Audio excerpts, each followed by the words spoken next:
లేడీస్ది ఒకసారి ఓపెన్ చేయించి ఇది కూడా చూద్దాం. ఆల్మోస్ట్ అన్ని బ్యారక్స్ ఒకేలా ఉంటాయి, మేలు ఫీమేల్ అనే ఏం తేడా ఉండదులే కానీ సేమ్ ఉంటాయి.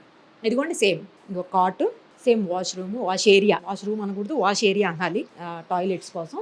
తర్వాత ఒక ఫ్యాన్ సేమ్ అలాగే ఉంటుందన్నమాట. తర్వాత స్కిల్డ్ అని చెప్పాను కదా, అది కూడా ఒకసారి చూద్దాం రండి. నేను ఇందాక చెప్పాను స్కిల్డ్ యూనిట్స్ ఉంటాయని. ఇక్కడ టైలరింగ్ యూనిట్ లేడీస్కి యూజ్ చేసేదానికి అనమాట. కొంతమంది మగవాళ్ళు కూడా టైలరింగ్ చేస్తారనుకోండి. తర్వాత ఎంబ్రాయిడరీ యూనిట్, ఎవరైనా ఎంబ్రాయిడరీ చేసే వాళ్ళకి కనుకుంటే వాళ్ళు చేసుకోవడానికి.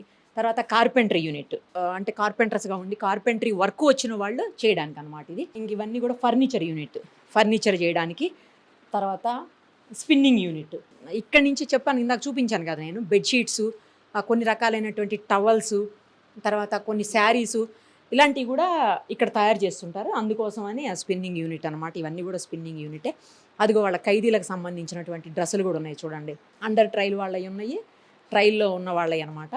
తర్వాత శిక్ష పడిపోయిన నేరస్తులవి కూడా ఆ డ్రెస్సు యూనిఫామ్ మనం చూడొచ్చు.